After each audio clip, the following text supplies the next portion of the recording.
আল্লাহ রাব্বুল আলামিন বললেন আল্লাযীনা ইউমিনুনা বিল গায়বি ওয়া ইউকিমুনাস সালাত ওয়া মিম্মা রাযাকনাহুম ইউনফিকুন। বলেন সুবহানাল্লাহ। আল্লাযীনা যারা ইউমিনুনা বিল গায়ব, অদৃশ্যের প্রতি বিশ্বাস স্থাপন করবে, নামাজ প্রতিষ্ঠা করবে।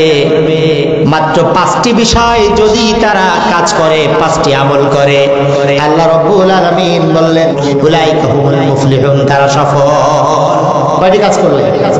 কথা বলেন, কয়টি কাজ করলে? 5টি কাজ যদি আপনি করেন তাহলে আল্লাহর ঘোষণা অনুযায়ী আপনি সফল। আপনি কি? আপনি সফল। পৃথিবীতে ভাই সফলতার ডেফিনেশন যে যেভাবে দেয়, পৃথিবীতে কোনো মানুষ আছে যার 5টা ছেলে, 6টা ছেলে, 7টা ছেলে, একটা ইঞ্জিনিয়ার, একজন ডক্টর, একটা এমপি, একজন মন্ত্রী, এরকম আছে না? নাই? আছে। কিন্তু তার পাশে যে আপনি দাঁড়াতে পারবেন না, দাঁড়ালে হাড় এরকম বাঁকাবে, বাঁকায় আপনার সাথে কথা বলে। আছে না এরকম বাবা? কেন? সে মনে করে আমি সফল, আমার সন্তানগুলি এই হয়েছে। ঠিক রাখবে? ঠিক। এটা কি আল্লাহর ভাষায় সফল নাকি মানুষের ভাষায় সফল? মানুষের ভাষায় সফল। কিন্তু আল্লাহর ভাষায় সফলতার ডাইরেক্ট সংজ্ঞা হচ্ছে ফামান যুখজিহা আনিন নার ওয়া উদখিলাল জান্নাতা ফাকাদ ফাজ। সুবহানাল্লাহ বলেন। আল্লাহ রাব্বুল আলামিন বললেন কিয়ামতের দিন যার ফয়সালা হয়ে যাবে, জাহান্নাম থেকে মুক্ত হয়ে যাবে, আল্লাহ পাক যাকে জাহান্নাম থেকে মুক্তি দিয়ে দিবেন আর জান্নাতের মধ্যে ঢুকিয়ে দিবেন, ওই মানুষটি প্রকৃত সফল, নতুবা সফল হবে না। সব আছে আপনার, বিশাল অট্টালিকা আছে, ব্যাংক ব্যালেন্স আছে, নেম আছে, ফেম আছে, সব আছে, কিন্তু একটা সার্টেন পিরিয়ড পর you must have to die, you must have to live from this world, from this earth. এই পৃথিবী থেকে আপনাকে অবশ্যই ত্যাগ করতে হবে। হবে কি না? তাহলে যত বড় অ্যাচিভমেন্ট পৃথিবীতে আপনার আছে, এরপরেও যদি পৃথিবী থেকে চলে যেতে হয়, তাহলে যখন গেলেন তখন তো আপনি শূন্য হয়ে গেলেন। ঠিক না ভাই? সব আজ করলেন আপনি, কিন্তু আপনার মৃত্যুর সময় আপনাকে কেউ আর বাঁচাতে পারবে? আজরাইলকে ঘুষ দেওয়া যাবে না, 1 টাকাও দেওয়া যাবে না। সব কাজ তো আমার দেশে ঘুষে হয় না? তাহলে আজরাইল ঘুষ খাবে না? আজরাইল খায় না ঘুষ, শোনো রে ও মানুষ, আজরাইল খায় না ঘুষ, শোনো রে ও মানুষ, কি হবে কালো টাকার পাহাড় গড়িয়া, আইসো একা যাইবা একা 3 টুকরা কাপড় লইয়া, আইসো একা যাইবা একা 5 টুকরা কাপড় লইয়া। ঠিক না? পৃথিবীর কোন ক্ষমতা, কোন টাকা, কোন সুখ্যাতি, কোনো কিছুই আপনাকে আপনার হায়াত শেষ হয়ে যাওয়ার পর 1 সেকেন্ডের জন্য পৃথিবীতে বাঁচতে দিবে না। দিবে না। 1 সেকেন্ডের জন্য, একটা ন্যানো সেকেন্ডের জন্য আপনার হায়াত যখন শেষ, লা ইস্তাখিরুনা সাআতাও ওয়া লা ইস্তাকদিমুন, কদম বাড়ানোর ক্ষমতা আপনার আর আমার থাকবে না। তাহলে হাদিস একটা পড়েছি, আল কাইস মান দানা নাফসাহু ওয়া আমিলা লিমা বাদাল মাউত। বিশ্বনবী জনাবে মুহাম্মদুর রাসূলুল্লাহ সাল্লাল্লাহু আলাইহি ওয়াসাল্লাম বলেছেন, প্রকৃত বুদ্ধিমান ওই ব্যক্তি যে মৃত্যুর পরবর্তী জীবনের জন্য আমল করে। ঠিক না? আপনি ঠিক বললেও ঠিক, না বললেও ঠিক, কারণ কথা বলেছেন বিশ্বনবী মুহাম্মদুর রাসূলুল্লাহ সাল্লাল্লাহু আলাইহি ওয়াসাল্লাম।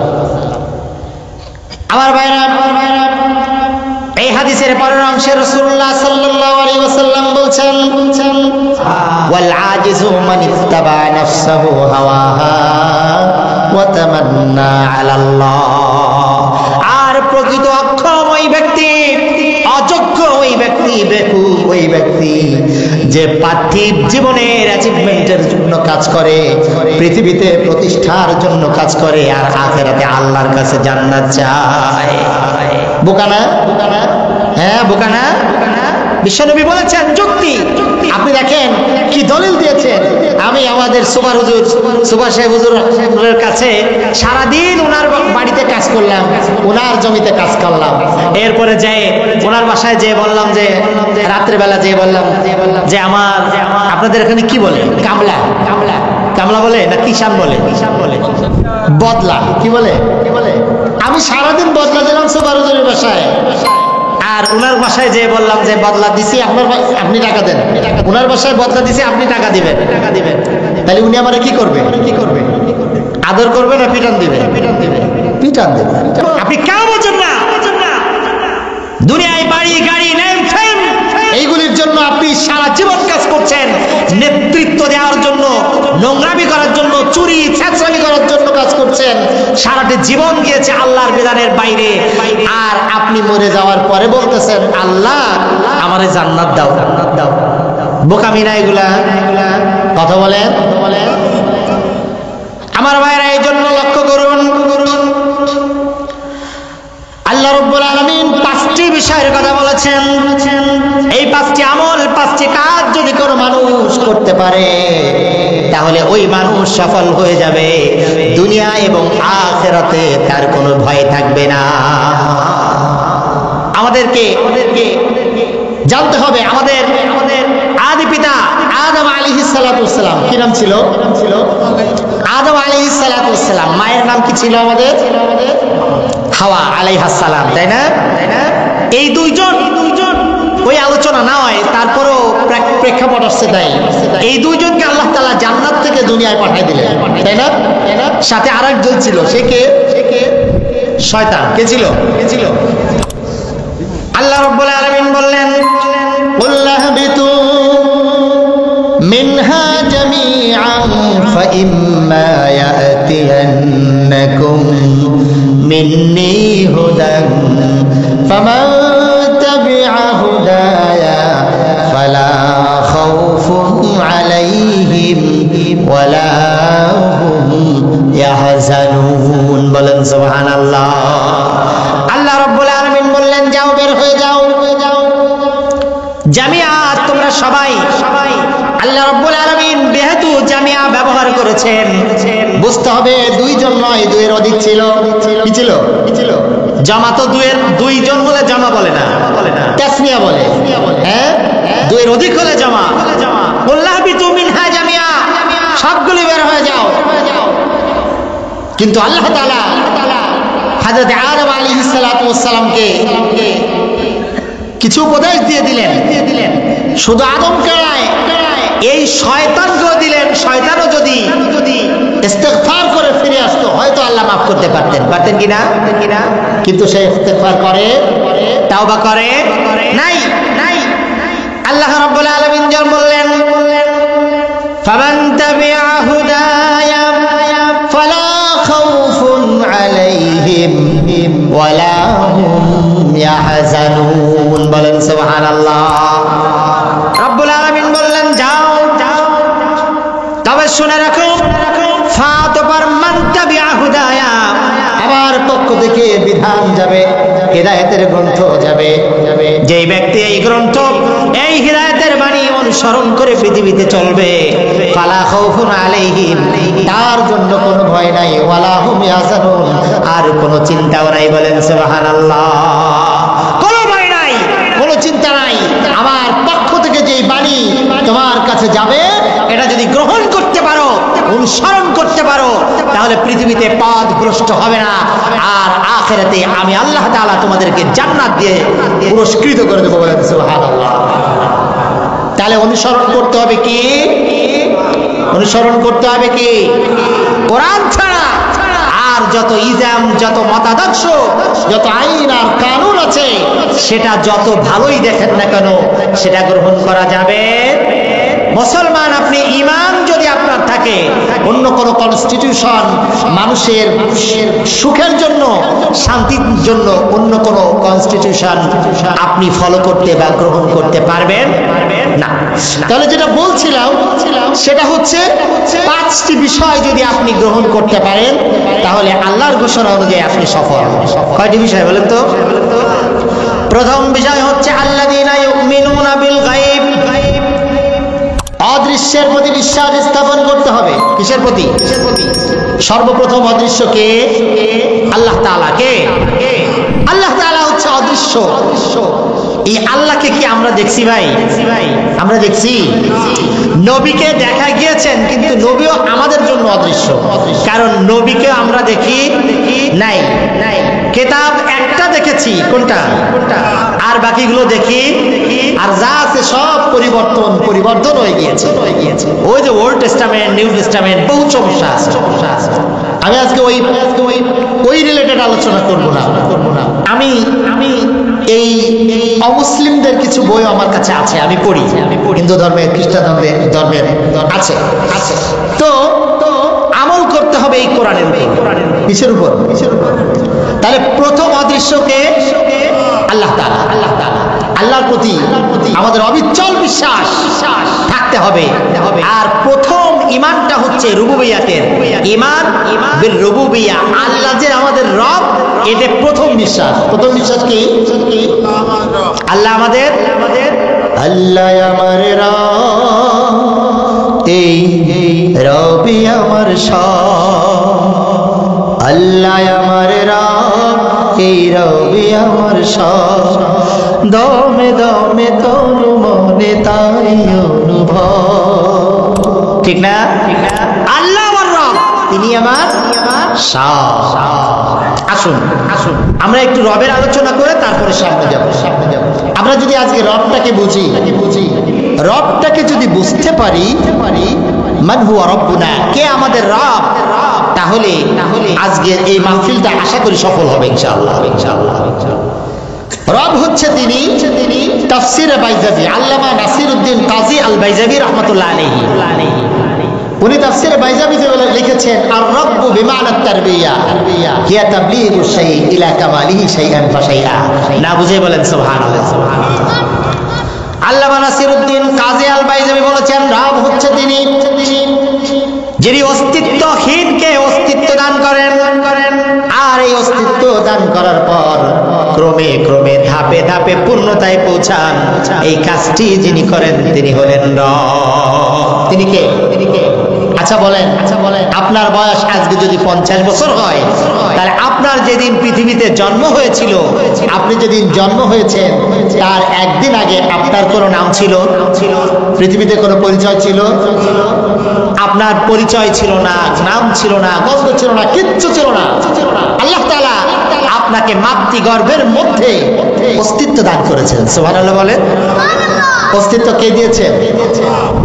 মায়ের ওভাবের মধ্যে আপনাকে অস্তিত্ব দান করে দিয়েছেন।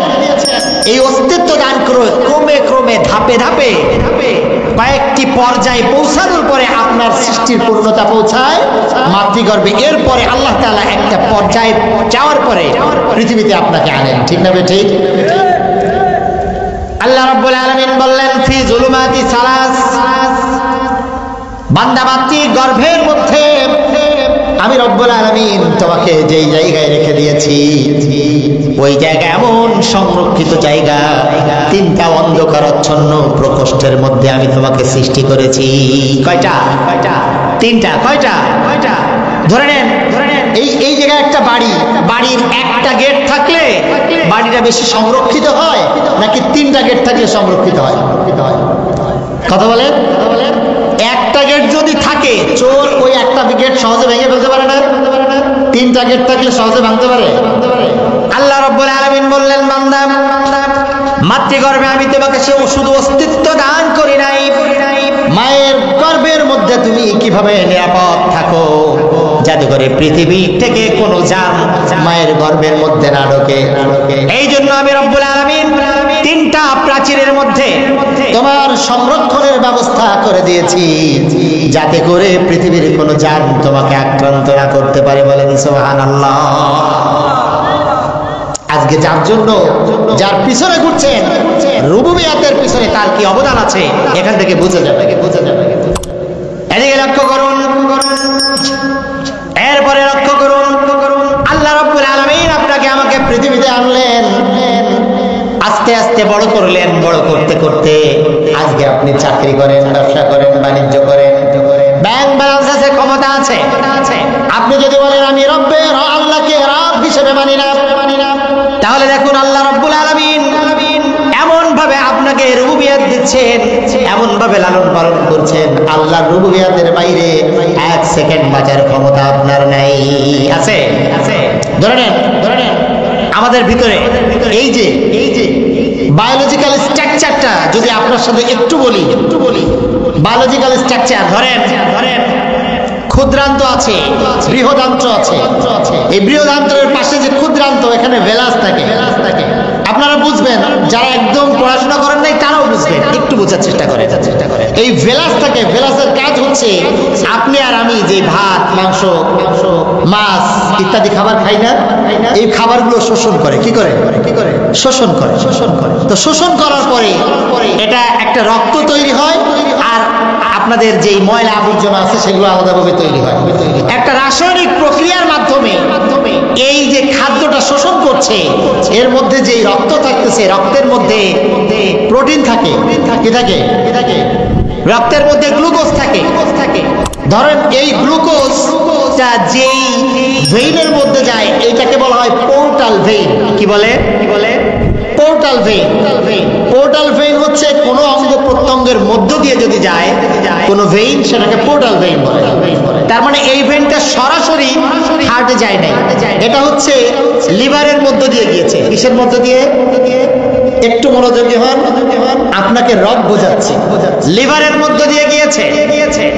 এই লিভারের মধ্য দিয়ে যখন যায়, তখন ধরে নেন আপনার রক্তের মধ্যে আপনি খুব বেশি গোশত ইত্যাদি অনেক খাবার খেয়েছেন, হ্যাঁ, প্রোটিনযুক্ত খাবার খেয়েছেন, আপনি গ্লুকোজ যুক্ত খাবার খেয়েছেন, আপনার রক্তে গ্লুকোজের মাত্রা আছে 14 বা 16 মাত্রায়। কিন্তু আপনার প্রান্তীয় অঞ্চল শরীর চলার জন্য আপনার প্রয়োজন 6 বা 7 বা 8 মাত্রা। আমার ভাইরা লক্ষ্য করুন, এই পোর্টাল ভেইন যেই লিভারের মধ্যে দিয়ে চলে গিয়েছে, লিভার আপনার রক্তটাকে এত সুন্দর করে রিজার্ভ করে রাখে যাতে করে আপনার শরীরের প্রান্তীয় অঞ্চল ভালোভাবে চলে 6 অথবা 8 মাত্রা। তো লিভার এই 8 অথবা 6 মাত্রার গ্লুকোজ এটার মধ্যে দিয়ে হার্টের মধ্যে পাঞ্চ করে দেয়।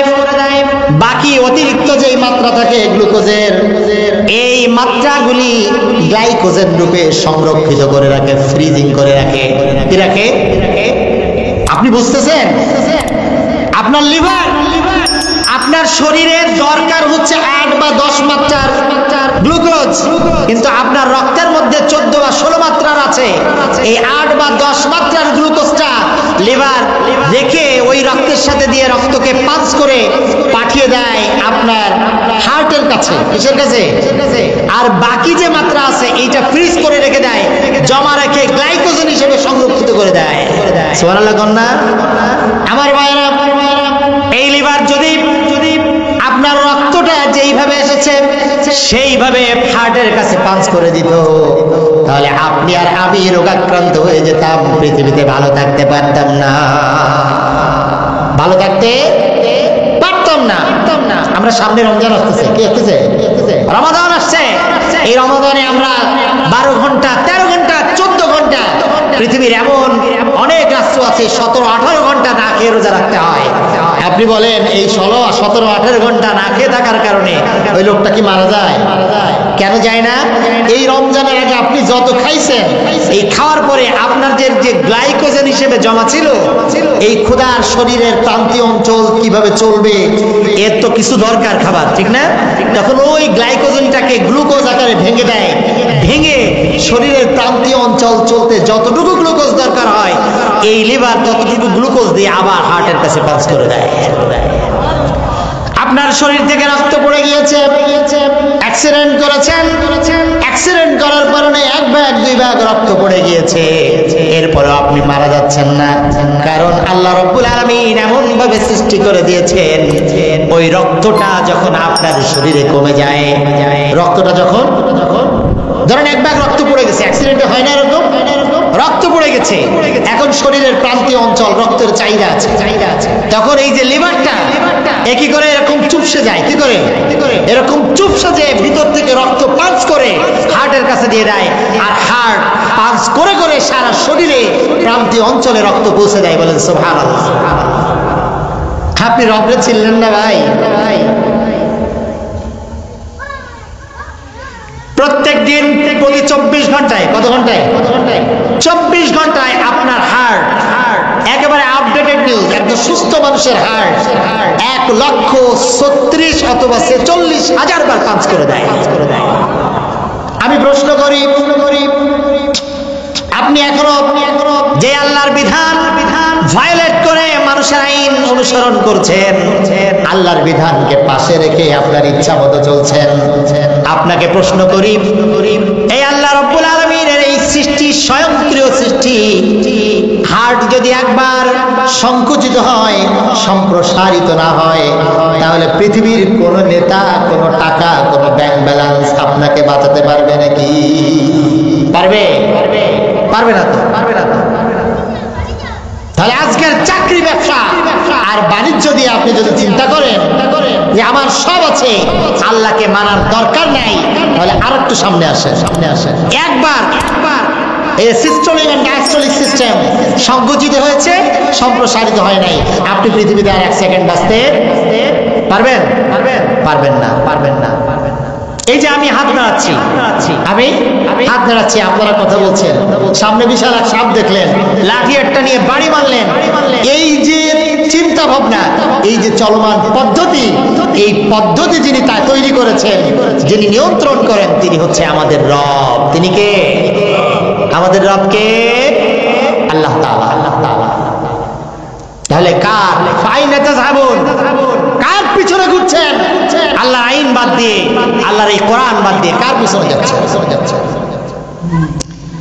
আমার ভাইরা লক্ষ্য করুন, আল্লাহ রাব্বুল আলামিন বললেন, আল্লাযী জাআলা লাকুমুল আরদা ফিরাশান ওয়াস সামাআ বিনাআ ওয়া আনজালা মিনাস সামাই মাআন ফাআখরাজা বিহি মিনাত তামারাতি রিজকাল লাকুম। বলেন সুবহানাল্লাহ।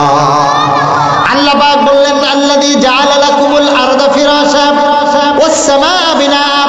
বান্দা লক্ষ্য করো, আমি রব্বুল আলামিন তোমাদের জন্য জমিনকে সজ্জার বন্দোবস্ত করে দিয়েছি, জমিনে বসবাসের জন্য। অন্য আয়াতে আছে, জাআলা লাকুমুল আরদা কারারা ওয়াস সামাআ বিনাআ। আমি তোমাদের জন্য পৃথিবীকে বসবাসযোগ্য করে দিয়েছি। সুবহানাল্লাহ বলেন। কে দিয়েছে? ওয়াস সামাআ বিনাআ। আর আকাশকে আমি রব্বুল আলামিন তোমাদের উপর ছাদের ছাদ সমতুল্য করে দিয়েছি। কি করে দিয়েছে? আপনি যদি চিন্তা করেন, এদিকে পৃথিবী থেকে এই যে সূর্য আমরা দেখতে পাই, কি দেখতে পাই? এই সূর্য পৃথিবী থেকে 15 কোটি কিলোমিটার দূর। আমি আশ্চর্য হয়ে যাই, এই বাইরের যে তাপমাত্রা আমাদের কাছে আসে, কত দূর থেকে আসে? 15 কোটি কিলোমিটার দূর থেকে আসে। এই যে সামনে গরমের সময় আছে, ওই তাপমাত্রায় আমাদের জমিন ফেটে চৌচির হয়ে যায়, যায় না? লক্ষ্য করুন, আল্লাহ রাব্বুল আলামিন আকাশ আর জমিনের মধ্যে সাকফাম মাহফুজা, কোরআনের ভাষায় এমন একটা চাকনি রেখে দিয়েছেন। চাকনি বোঝেন? আপনাদের অঞ্চলে কি বলে? যে দুধ টুধ চাকে, সেকনি, সাকনি, রাইট? এই যে সাকনি, এমন একটা সাকনি তৈরি করে দিয়েছে। এই সাকনির মাধ্যমে পৃথিবীর মানুষের জন্য যতটুকু টেম্পারেচার মানুষ মানুষ সহ্য করতে পারে, মানুষের গাছপালা পুড়ে চৌচির না হয়ে একেবারে শেষ হয়ে না যায়, মানুষের গাছপালাগুলো বেঁচে থাকে, মানুষও যেন সুন্দরভাবে বসবাস করতে পারে, আল্লাহ তাআলা সাকফা মাহফুজা সংরক্ষিত চাকরি রব্বুল আলামিন আকাশের জমিনের মাঝখানে তৈরি করে দিয়েছেন। আপনি লাফালাফি করেন মিয়া, কার জন্য লাফালাফি করেন? আল্লাহ তাআলা ওই আলোটা, ওই টেম্পারেচারটা যদি পৃথিবীতে ছেড়ে দিতেন, আপনার আর আমার অস্তিত্ব বিলীন হয়ে যেত। কথা বলেন। আল্লাহ রাব্বুল আলামিন বললেন, জাআলা লাকুমুল আরদা ফিরাশান ওয়াস সামাআ বিনাআ ওয়ানজালা মিনাস সামাই মাআন ফাআখরাজা বিহি মিনাত তামারাতি রিজকান লাকুম। বান্দা, ওই আকাশ থেকে আমি রব্বুল আলামিন তোমাদের জন্য বৃষ্টি বর্ষণ করে থাকি, আর ওই বৃষ্টি বর্ষণের মাধ্যমে আমি আল্লাহ তাআলা তোমাদের রিজিকের বন্দোবস্ত করে দেই। কি করে? কি হয় বৃষ্টির মাধ্যমে? এদিকে কিভাবে হয়? আল্লাহ পাক অন্য আয়াতে বলছেন, আল্লাহুল্লাযী আরসালার রিয়াহা ফাতুসিরু সাহাবা ফাসুকনাহু ইলা বালাদিন মাইয়িতিন ফাআহয়াইনা বিহিল আরদা বা'দা মাউতিহা কাযালিকান নুশুর। বলেন সুবহানাল্লাহ। আল্লাহ পাক বললেন, আল্লাহুল্লাযী আরসালার রিয়াহা ফাতুসিরু সাহাবা। ও পৃথিবীর মানুষ, আমি আল্লাহ রাব্বুল আলামিন তোমাদের জন্য মেঘমালাকে, ঠান্ডা বাতাসকে নির্দেশ দেই, তুমি মেঘমালাকে ধাক্কাতে ধাক্কাতে নিয়ে যাও। কাকে বলে? কোথায়? ইলা বালাদিন মাইয়িতিন, মৃত জমিন, যেই জমিনে আর ফসল হচ্ছে না, যেই জমিন ফেটে চৌচির হয়ে গিয়েছে, যেই জমিনের উর্বরতা নষ্ট হয়ে গিয়েছে, আল্লাহ তাআলা বললেন এই ঠান্ডা বাতাসকে পাঠিয়ে দেই, আর এদেরকে বলি এই মেঘটাকে ধাক্কাতে ধাক্কাতে নিয়ে যাও। কোথায়? ইলা বালাদিন মাইয়িতিন, যেই জায়গার জমিন মরে গেছে, সেখানে কোনো ফসল হচ্ছে না এমন জমিনে। এরপরে যখন সেখানে নিয়ে যায়, আমি আল্লাহ পাক নির্দেশ দেই এই জমিনের উপর বৃষ্টি বর্ষণ করে। বলেন সুবহানাল্লাহ। এই বৃষ্টির মাধ্যমে জমিন উর্বর হয়, আর এই উর্বরতার মাধ্যমে ফল ফসল ইত্যাদি হয়, যা খেয়ে আমি আর আপনি জীবন ধারণ করি। বলেন সুবহানাল্লাহ। কোনো সন্দেহ আছে? আমার ভাইরা, আপনি বলতে পারেন আমরা গভীর নলকূপ খনন করে নেব, আকাশের পানির প্রয়োজন নাই, এমন কথা যদি বলেন, রব্বুল আলামিন এই কথার জবাব দিয়ে দিয়েছেন সূরা মুলকের শেষ আয়াত, কুল আরাআইতুম ইন আসবাহা মাউকুম গাওরান ফামান ইয়াতিকুম বিমাইন মাঈন। বলো দেখি, সবে শুকাইয়া যদি যায় এই জমিনের পানি, বলো দেখি সবে শুকাইয়া যদি যায় এই জমিনের পানি, তবে গোহে থায় তটনির ধারা, কে দেবে তোমারে আনি। আপনি গভীর নলকূপ খনন করতে যাচ্ছেন, আপনি প্রযুক্তি অ্যাপ্লাই করছেন, সায়েন্স টেকনোলজি অ্যাপ্লাই করছেন, আপনি বলছেন আকাশের পানির প্রয়োজন নাই, আমি গভীর নলকূপ খনন করে পানির বন্দোবস্ত করব। আল্লাহ রাব্বুল আলামিন বলছেন, বান্দা তুমি গভীর নলকূপ যদিও খনন করতে পারো, যোগ্যতা আমি রব্বুল আলামিন তোমাকে দিয়েছি, এই জন্য তুমি পারো। কিন্তু পানির স্তরকে যদি আমি রব্বুল আলামিন তোমার হাতের নাগালের বাইরে দিয়ে দেই, ফামাইয়াতিকুম বিমাইন মাঈন, কি আছে পানি আনা? আছে? রবটাকে বুঝছেন? রব বুঝছেন? একটা সেকেন্ড পৃথিবীতে আল্লাহর রুবুবিয়াতের বাইরে বেঁচে থাকার ক্ষমতা আপনার, তাহলে মানতে হবে কাকে? আমরা কি মানি? কতটুকু মানি? মানি না তো। মানতে হবে আল্লাহকে। আপনি মাত্র 6 ঘন্টা বা 8 ঘন্টা অফিসে কাজ করেন, আপনাকে একটা গ্রস স্যালারি দেয়, কোম্পানি বা গভর্নমেন্ট একটা স্যালারি দেয়, ওই স্যালারির কারণে আপনি অফিসের ড্রেস কোড চেঞ্জ করে ফেলেন, করেন না? আপনার যে ড্রেস আছে সেটা চেঞ্জ করে আপনার অফিসের ড্রেস পরেন, এরপরে অফিসের প্রত্যেকটা কাজ আপনি একেবারে মাথা নত করে মেনে নেন, ঠিক না? কেন নেন? কারণ মান্থলি আপনাকে একটা স্যালারি দেয়, ঠিক তো? ওই স্যালারির মাধ্যমে আপনি বাজার করেন, স্ত্রী ছেলে মেয়ে বাবা মা নিয়ে থাকেন, এই জন্যই তো। কিন্তু ওই অফিস কি আপনার জীবন নিয়ন্ত্রণের ক্ষমতা রাখে? অফিসের চাকরি চলে গেলে আপনি বাঁচবেন না? বাঁচবেন? অবশ্যই বাঁচবেন। আমার ভাইরা লক্ষ্য করুন, এই রব হিসেবে আপনি আর আমি যদি রব্বুল আলামিনকে মেনে নেই, তাহলে আল্লাহ পাক আমাদেরকে পুরস্কৃত করবেন, ঘোষণা দিয়েছেন। কি করবেন? আল্লাহ রাব্বুল আলামিন বললেন, ইন্নাল্লাযীনা ক্বালু রাব্বুনাল্লাহু সুম্মা ইসতাকামু তাতানাজ্জালু আলাইহিমুল মালায়েকা আল্লা তাখাফু ওয়া লা তাহজানু وأبشروا بالجنة التي كنتم توعدون বলেন সুবহানাল্লাহ। আল্লাহ পাক বললেন, ইন্নাল্লাযীনা ক্বালু রাব্বুনাল্লাহ সুম্মা ইসতাকামু, যারা বলবে আমাদের রব আল্লাহ, আমাদের রব কে? আমাদের রব কে? যারা বলবে আমাদের রব আল্লাহ, সুম্মা ইসতাকামু, এবং এর উপর ইস্তেকামত থাকবে, পৃথিবীর কোন বিপদ মুসিবত, চাকরির লোক চাকরি হারানোর ভয়, ফাঁসির দড়ি, কোনো কিছু তাকে এই জায়গা থেকে চলাতে পারবে না। আল্লাহ পাক বললেন, তাদের জন্য আমি রব্বুল আলামিন আমার পক্ষ থেকে ফেরেশতা নাজিল করে দিব। তাতানাজ্জালু আলাইহিমুল মালায়েকা আল্লা তাখাফু ওয়া লা তাহজানু, ফেরেশতারা এসে বলবে, কোনো ভয় নাই, কোনো চিন্তা নাই, ওয়া আবশিরু বিল জান্নাহ, সেই জান্নাতের সুসংবাদ তোমরা গ্রহণ করো, আল্লাতী কুনতুম তুআদুন, যেই জান্নাতের ওয়াদা রব্বুল আলামিন করেছেন। বল সুবহানাল্লাহ। শুধু তাই নয়, আপনার আমার মৃত্যুর সময় যখন আসবে, তখন এই ফেরেশতারা এসে বলবেন, আনু আউলিয়াউকুম ফিল হায়াতিদ দুনিয়া ওয়া ফিল আখিরাহ, কোনো ভয় নাই, কোনো চিন্তা নাই, পৃথিবীতে আমরা তোমার বন্ধু হিসেবে ছিলাম, আর আখিরাতে নাজাত পাওয়ার আগ পর্যন্ত, জান্নাতে পৌঁছানো পর্যন্ত আমরা তোমাদের সাথে থাকবো। তাহলে গ্রহণ করতে হবে আল্লাহকে রব হিসেবে। কি হিসেবে? এত সহজ?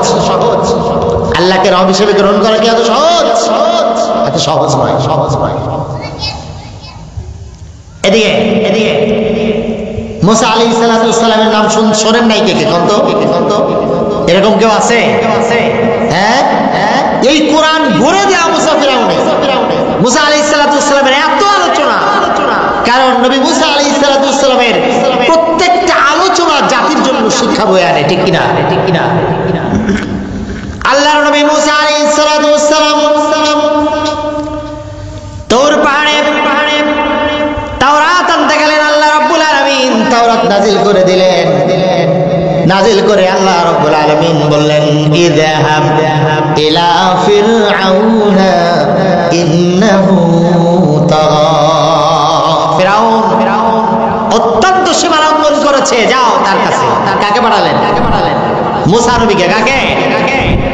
আপনি বলেন তো, আজকে আপনি যদি আমারে বলেন যে ভাই আপনি ওই প্রধান উপদেষ্টার কাছে যান বা গত প্রধানমন্ত্রী শেখ হাসিনার কাছে যান, যাই বলেন তুমি যা করতেছো এটা চলবে না, এই কোরআন দিয়ে রাষ্ট্র চালাতে হবে, আপনি বলেন আয়নাঘরে যাওয়া কি আমার জন্য বাকি থাকতো?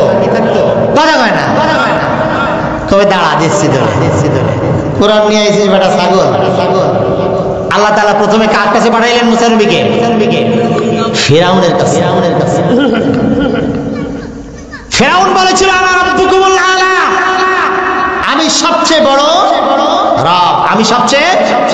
নাউজুবিল্লাহ কন্যাই। ফিরআউন যদিও বলেছিল, ফিরআউন নিজেকে প্রকাশ করেছিল আনা রাব্বুকুমুল আলা, জন্য প্রকাশ করেছিল মিশরের মধ্যে তার আইন ছাড়া যেন অন্য কোনো আইন না চালানো যায়।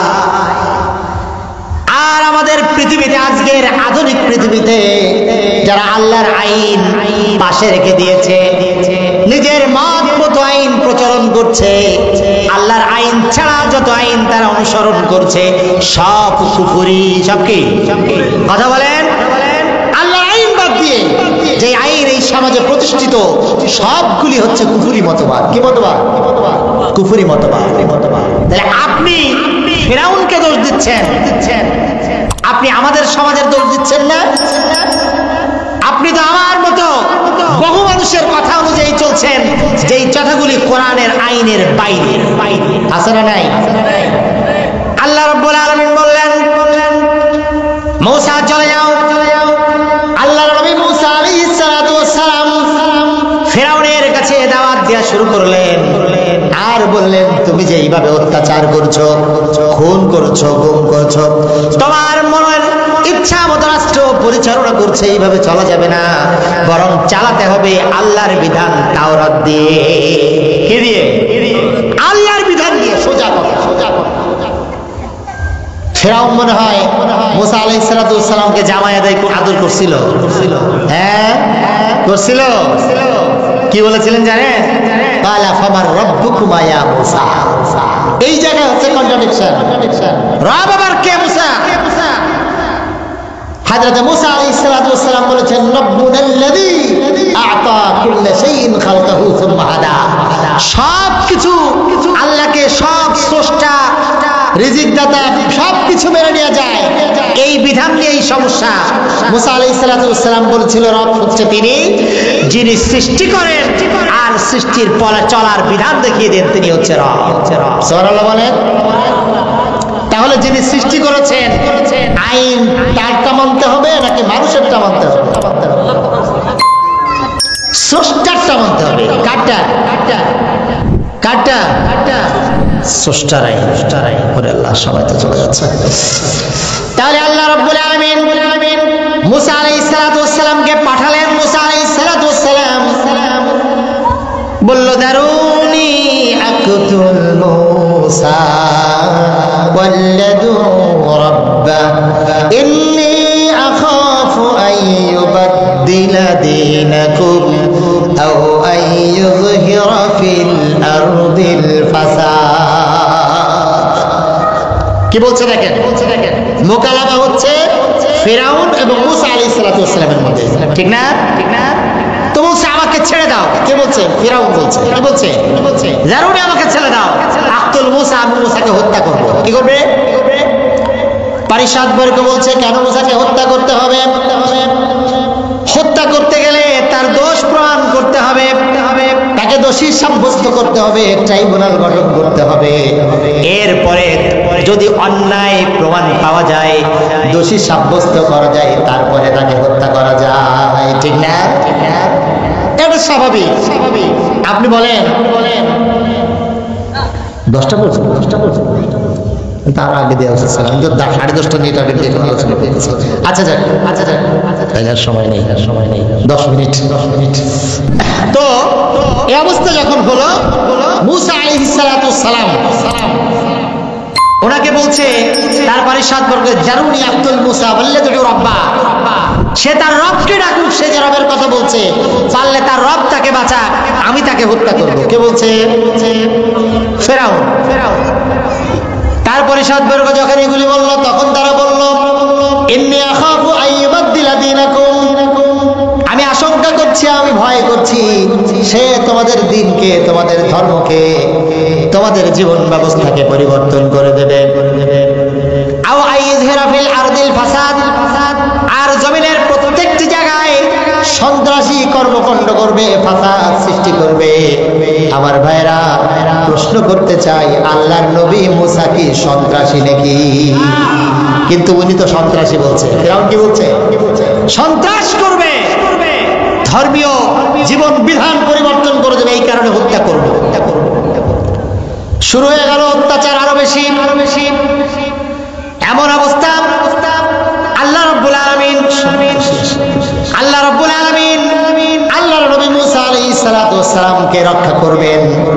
এই জন্য আল্লাহ রাব্বুল আলামিন বললেন ফাআসরি বিইবাদি ফাদরিব লাহুম তরিকান ফিল বাহরি ইয়াবসা লা তাখাফু দারাকা ওয়ালা তাখশা। মুসা বনি ইসরাইলদেরকে নিয়ে তোমার যারা আছে এদেরকে নিয়ে রাতের মধ্যে বের হয়ে যাও। কখন বের হয়ে যেতে বলছে? কোন জায়গায় যেতে বলছে বলেন তো? ফাদরিব লাহুম তারিকান ফিল বাহর, রাস্তা তৈরি হয়ে যাবে। সুতরাং ওইখান থেকে আমি তোমাকে রক্ষা করব। লা তাখাফু দারাকা ওয়ালা তাখশা, তুমি আশঙ্কা করো না, ভয় করো না যে তারা তোমাকে ধরে ফেলবে। এটা ভয় পাওয়া স্বাভাবিক না? সামনে দরিয়া, পিছনে সৈন্যবাহিনী, ফিরাউনের বিশাল রাষ্ট্রীয় সেনাবাহিনী, ভয় পাওয়া স্বাভাবিক না? সকালে যখন ঘুম থেকে উঠলো, ফিরাউনের জনগোষ্ঠী উঠে দেখলো বনি ইসরাইলের কোনো মানুষ নেই। ফিরাউনের কাছে গিয়ে যখন বলা হলো, ফিরাউন তো রাগে অগ্নিশর্মা, রেগে উঠলেন।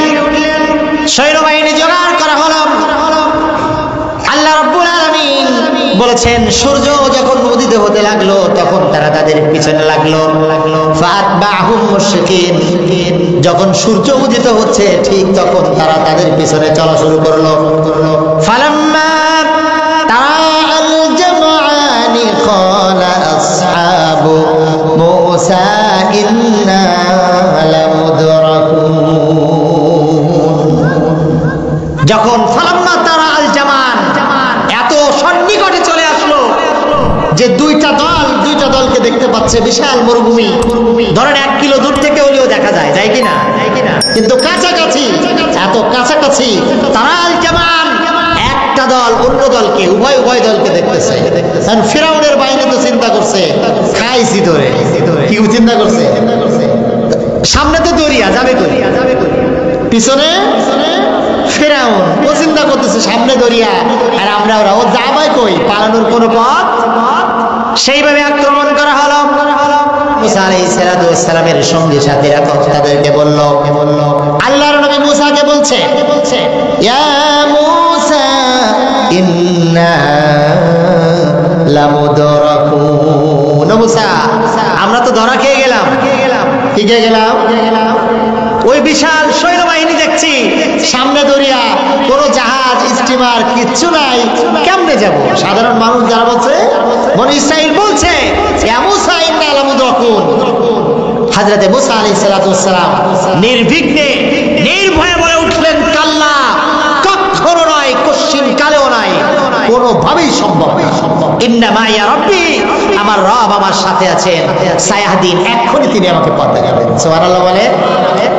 আল্লাহ রাব্বুল আলামিন বললেন ফাদরিব বিআসাকাল বাহার, আও মুসা সমুদ্রের মধ্যে আঘাত করে দাও। সমুদ্রে আঘাত করা হলো, তার হাতে যেই লাঠি ছিল আঘাত করলো। আল্লাহ রাব্বুল আলামিন মুসা আলাইহিস সালাতু ওয়াস সালামের আঘাতের মাধ্যমে দরিয়ার মধ্যে 12টি রাস্তা তৈরি করে দিলেন। 12টি গোত্রের জন্য 12টি রাস্তা, এক একটি রাস্তার বিশাল পাহাড় সমতুল্য উচ্চতা তৈরি করে দিলেন পানির, একটার সাথে আরেকটা দেখা যায়। এই বিশাল রাস্তা দিয়ে ওনারা যখন চলে গেলেন তখন ওনারা ফিরাউনের গোষ্ঠী আসছে, মনে করছে ওনার বাপের বানানো রাস্তা। কার বানানো? বাপের বানানো, ঠিক না? ওরা চলা শুরু করলো। আল্লাহর কোরআন বলছে ফালাম্মা আদরাকাহুল গরকু ক্বালা আমানতু আন্নাহু লা ইলাহা ইল্লাল্লাযী আমানাত বিহি বানু ইসরাঈল। সুবহানাল্লাহ। আল্লাহ পাক বলছেন যখন ফিরাউন আর তার সৈন্যবাহিনীকে পানির মধ্যে চুবানো হলো, সৈন্যবাহিনীর সব মরে সাপ, বাকি আছে বড় শয়তানটা। নাম কি? ফিরাউন বাকি আছে। চুবনি চলতেছে, পটকা মাছের মতো ফুলে গেছে।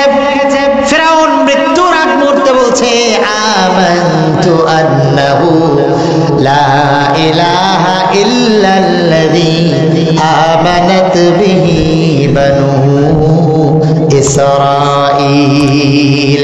ফিরাউন বলছে আমানতু, আমি ঈমান আনলাম, কি আল্লাহ?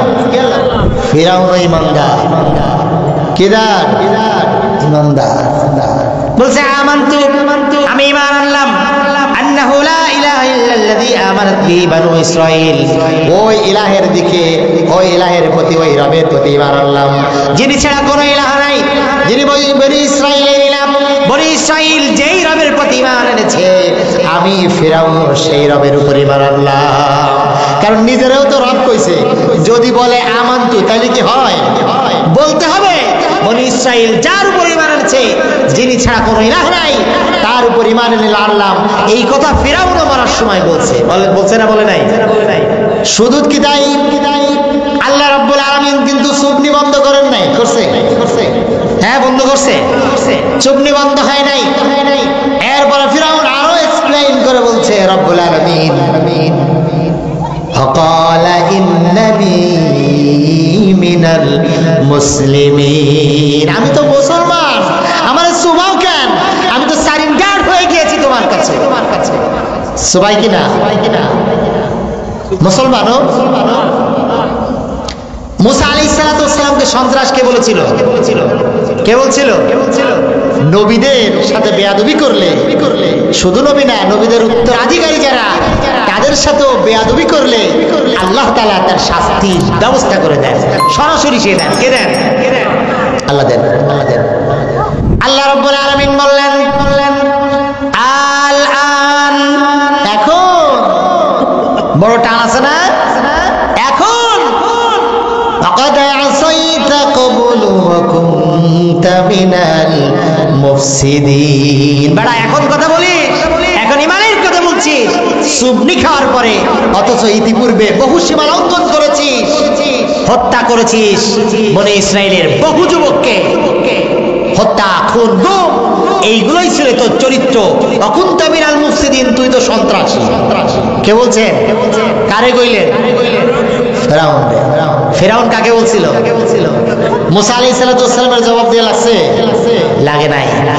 আল্লাহ রাব্বুল আলামিন বললেন তোরে শুধু আমি মারবই না, হাল ইয়াউমা নুনাজ্জিকা বিবাদানিকা লিতাকুনা লিমান খালফাকা আয়া, আজকে তোর বদনটাকে, তোর শরীরটাকে এমন ভাবে অক্ষত রেখে দেব, কিয়ামত পর্যন্ত পৃথিবীতে যারা তোর মতো স্বৈর শাসক থাকবে, তোর মতো অত্যাচারী হবে, তোর মতো খুন গুমের সাম্রাজ্য গড়ে তুলবে, তারা যেন তোর বডি দেখে, তোর উপর যে শাস্তি আমি রব্বুল আলামিন দিয়েছি, এই শাস্তি দেখে তারা যেন শিক্ষা নিতে পারে। লিতাকুনা লিমান খালফাকা আয়া, বানাই বলছি না, আলেম ওলামা আছেন, আল্লাহ তাআলা বলছেন তোর পরবর্তী জাতি, জনগোষ্ঠী যেন তোকে দেখে শিক্ষা নিতে পারে, তোর এই শাস্তি দেখে। কথা বলেন। এই জন্য বলি আল্লাহকে রব হিসেবে মানতে হবে। কাকে? এই আল্লাহকে রব হিসেবে মানার কারণে বিশ্বনবী মুহাম্মদুর রাসূলুল্লাহ সাল্লাল্লাহু আলাইহি ওয়াসাল্লামকে ফাঁসির কাস্টে ঝুলানো হয়েছে। আপনারা জানেন? কবে? আল্লাহ কি করে? বিশ্বনবী সাল্লাল্লাহু আলাইহি ওয়াসাল্লামের হাদিস, ইউসাল্লি ফি হিজরিল কাবা, বিশ্বনবী সাল্লাল্লাহু আলাইহি ওয়াসাল্লাম কাবার হিজর নামক স্থানে নামাজ আদায় করছেন। আল্লাহর নবীর নামাজ আর আমার আপনার নামাজ কি একরকম? কথাগণ, আমরা নামাজ পড়ি, আমি সেদিনও দেখলাম এক মুরব্বী নামাজ পড়ছে, দাড়ি পেড়ে গেছে, উনি নামাজ পড়তেছে আর ঘড়ির দিকে দেখাচ্ছে। আছে না? সারাটি জীবন কি শিখলেন ভাই? এইটুকু জিনিস শিখতে পারলেন না। আল্লাহর নবী নামাজ পড়ছেন, আল্লাহর নবীর নামাজ মানে আল্লাহর সাথে কি হচ্ছে? আমাদেরটাও নামাজ নিয়ে যে কথা বলতে পারি না, আমি ভাবছিলাম যে বলবো, যেহেতু সময় নাই। আল্লাহর নবী নামাজ পড়ছেন, ইদা আকবালা উকবাত ইবনে আবু মুয়াইত একজন কাফের বেয়াদব পাশে ছিল, তার পাশে কুরাইশ নেতৃবৃন্দ তারা অবস্থান করছেন, হযরত অবস্থায় আছেন বিশ্বনবী। এই উকবা ইবনে আবু মুয়াইত একটা কাপড় নিলেন, গামছা অথবা কাপড়, ফাওয়াজা সাওবাহু ফি উনুকিহি ফাখানাকাহু খানকান শাদীদা, এত জোরে বিশ্বনবীকে কাপড় দিয়ে গলার মধ্যে প্যাঁচ দিয়ে টান দিলেন। আল্লাহর নবীর নিঃশ্বাস বন্ধ হয়ে গেল, নিঃশ্বাস নিতে পারলেন না। হযরত রাদিয়াল্লাহু তাআলা আনহু দূর থেকে দৌড়ে এসে উকবা ইবনে আবু মুয়াইদকে ধাক্কা দিয়ে ফেলে দিলেন। ধাক্কা দিয়ে ফেলে দিয়ে বিশ্ব নবীকে উঠালেন, উঠায়ে বসালেন, বসায়ে ঘোষণা দিলেন আর বললেন, আতাকতুলুনা রাজুলান আইয়াকুলা রাব্বি আল্লাহ ওয়া ক্বাদ জাআকুম বিল বায়িনাতি মির রাব্বিকুম। এই লোকটাকে এই জন্য হত্যা করতে চাও যিনি বললেন আমাদের রব, আমার রব আল্লাহ। বিশ্বনবী শুধু বলেছেন আমার রব আল্লাহ, রব আল্লাহ ছাড়া আর কোনো আইন কানুন বিধান কোনো কিচ্ছু মানি না। এই কথার কারণে এই বিশ্বনবীকে 17 বার হত্যার পরিকল্পনা করা হয়েছে। বলেন ঠিক না? সিরাত পড়েন নাই। আপনি চিন্তা করছেন যে আমি যেভাবে চলতেছি এইভাবেই চলবো, এরপরে কবরে গেলে ম্যানেজ করে নিয়ে যাবে ফেরেশতাদেরকে। যাবে ম্যানেজ করা? কোনো কাজ হবে না ভাই। আসুন আমি রব নিয়ে প্রথম আয়াতের প্রথম একটা শব্দ নিয়ে আলোচনা করলাম। এক আয়াতের আরো 5টা বিষয় ছিল, আমি পারলাম না, আমি অক্ষম, যেহেতু সময় নেই, আমার সময় শেষ। তো আজকের আলোচনা থেকে যদি আপনি এতটুকু বোঝেন যে রবের রুবুবিয়াতের বাইরে একটা সেকেন্ড পৃথিবীতে ভালো থাকা অথবা বেঁচে থাকা আমাদের দ্বারা সম্ভব নয়, যদি এইটুকু বোঝেন, তাহলে আপনি কি ডিসিশন নেবেন আজ থেকে আপনার মৃত্যুর আগ পর্যন্ত আপনি কোরআন মানবেন নাকি কোরআন ছাড়া অন্য কোনো আইন অনুযায়ী জীবন পরিচালনা করবেন? ডিসিশন আপনার। কাকে গ্রহণ করবেন? আল্লাহর আইনকে, আল্লাহকে রব হিসেবে নিতে হবে। এই জন্য রব হিসেবে আল্লাহকে মেনে নিলেই আপনার মানতে হবে আল কোরআন। মানতে হবে কি? আর নেতা হিসাবে কাকে মানতে হবে? মুহাম্মদুর রাসূলুল্লাহ সাল্লাল্লাহু আলাইহি ওয়াসাল্লাম, যিনি একেবারে সেই কিয়ামতের ময়দানে একেবারে মাকামে মাহমুদ আল্লাহ তাআলা যাকে দিয়েছেন, একচ্ছত্র শাফাআতের অধিকারী। আপনি যেই নেতার পিছনে ঘুরছেন ওই নেতা জাহান্নামে যাবে না জান্নাতে যাবে, আপনি জানেন না? জানেন? তাহলে আপনাকে অনুসরণ করতে হবে কাকে? আপনার নেতা যদি মুহাম্মদুর রাসূলুল্লাহ সাল্লাল্লাহু আলাইহি ওয়াসাল্লামকে অনুসরণ করতে বলে, আপনার নেতা যদি কোরআন অনুসরণ করতে বলে, আপনার নেতা যদি সুন্নাহ অনুসরণ করতে বলে, তাহলেই কেবল আপনি ওই নেতাকে অনুসরণ করতে পারবেন, নতুবা পারবেন না। আসুন আল্লাহ সুবহানাহু ওয়া তাআলা যেন তাকে রব হিসেবে আমরা যে ঘোষণা দিয়েছি এই ঘোষণার উপর ইস্তেকামত থাকতে পারি, আখিরাতে আল্লাহ তাআলার কাছে যেন নাজাত পেতে পারি, এই তৌফিক আল্লাহ পাকের কাছে চেয়ে আজকে আমি আমার সংক্ষিপ্ত আলোচনা এখানে শেষ করছি। সকলে উদাত্ত আহ্বান জানাচ্ছি, কোরআন থেকে দূরে সরবেন না, আল্লাহর আইন থেকে দূরে সরবেন না, তাহলে ভীষণ বিপদে পড়ে যাবেন ভাই। ঠিক না বেঠিক? আসুন আল্লাহ তাআলা আমাদের জন্য এই কোরআনের জন্য কবুল করেন। আমিন। ওয়া আখিরি দাওয়ানা আলহামদুলিল্লাহি রাব্বিল আলামিন। আসসালামু আলাইকুম ওয়া রাহমাতুল্লাহি ওয়া বারাকাতুহু।